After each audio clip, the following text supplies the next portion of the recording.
Em nossa jornada teológica, muitas vezes nos deparamos com questões profundas que nos desafiam a reconsiderar as implicações da obra redentora de Cristo. Hoje proponho uma reflexão sobre um aspecto fundamental de nossa identidade cristã, a filiação divina. O que significa sermos chamados filhos de Deus? Somos apenas filhos por adoção ou a Escritura nos fala de uma filiação real, uma transformação profunda e essencial que reflete o caráter de Deus em nós? Ao considerar o que a Escritura nos revela sobre nossa filiação divina, não podemos nos limitar à ideia de que somos apenas adotados por Deus, como o conceito romano de adoção, no qual um filho se torna legalmente parte da família. Embora o Novo Testamento use este conceito, em especial nas cartas paulinas, a visão bíblica de filiação vai além. O apóstolo João, escrevendo a sua primeira carta, fala de uma filiação real, não apenas nomenclatura jurídica.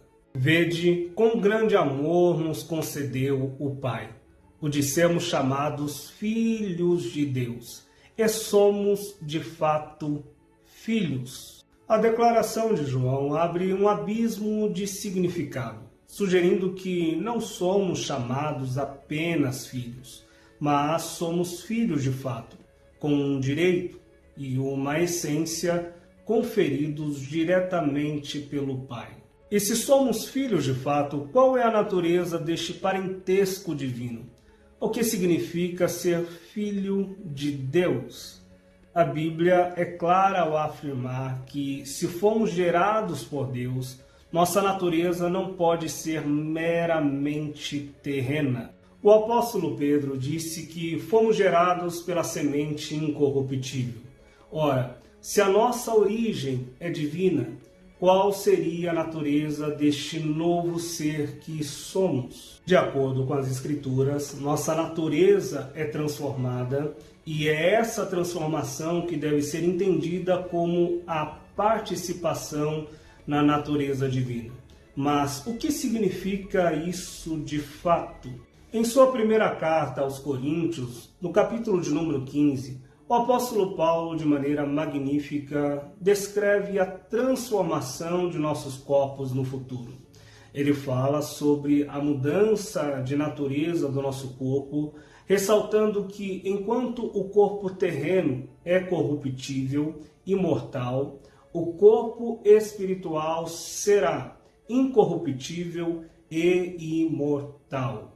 Este corpo glorificado não pode ser associado a uma mera melhoria humana. Ao discutir este assunto com um amigo que tenho chamado Tiago, um grande expositor das Escrituras, teólogo, ele corretamente aponta que essas duas características, imortalidade e incorruptibilidade, não podem ser associadas a uma ideia apenas humana. Elas são divinas. Se o nosso corpo será transformado e revestido de incorruptibilidade, de imortalidade, isso significa que a nossa participação na natureza divina é mais do que simbólica, mas uma transformação real, definitiva. Nossa glorificação será o ápice dessa mudança. Acredito que em Cristo temos o protótipo dessa nova realidade de filhos de Deus. Como Paulo diz em Romanos capítulo 8, verso 29, ele é o primogênito entre muitos irmãos, o modelo perfeito da nossa futura glorificação. Na primeira epístola de João, capítulo 3, verso 2, João nos declara que ainda não se revelou o que haveremos de ser, mas sabemos que quando ele se manifestar, seremos semelhantes a ele. Essa ideia de semelhança de Cristo não se refere apenas a uma imagem moral ou comportamento ético, mas a nossa natureza transformada. Fomos chamados para ser como Ele, para participarmos de sua glória, e essa participação não se limita a um status espiritual, mas se estende à nossa essência, à nossa própria constituição como seres humanos. Aqui surge uma pergunta crucial. Já somos de fato participantes da natureza divina, ou isso é algo que se revelará plenamente no futuro? O apóstolo João, em sua sabedoria, não nos dá uma resposta direta. Ele afirma: ainda não se manifestou o que haveremos de ser, indicando que a transformação completa de nossa natureza será algo ainda por vir.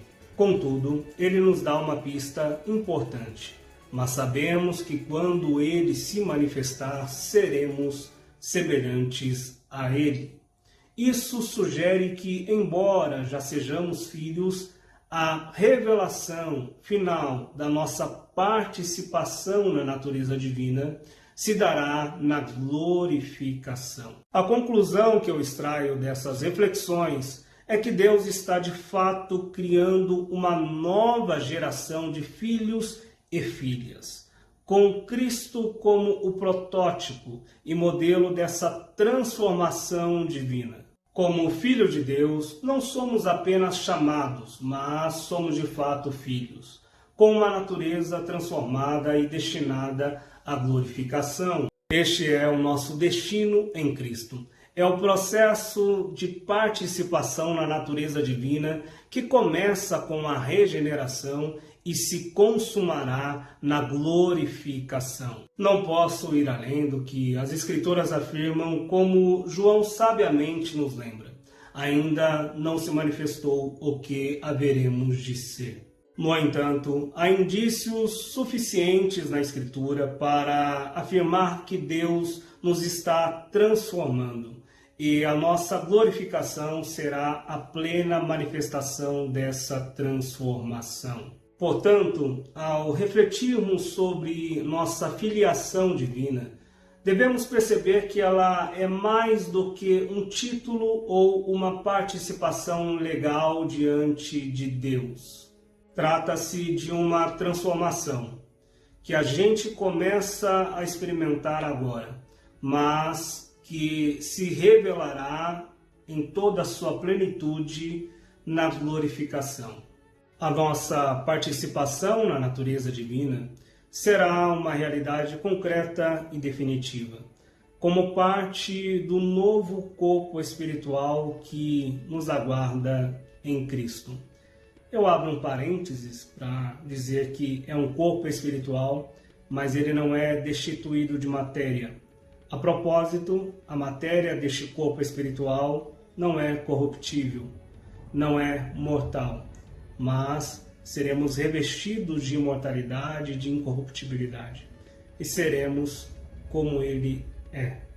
Se você gostou deste vídeo, nos siga nas nossas redes sociais, se inscreva em nosso canal no YouTube e Deus te abençoe.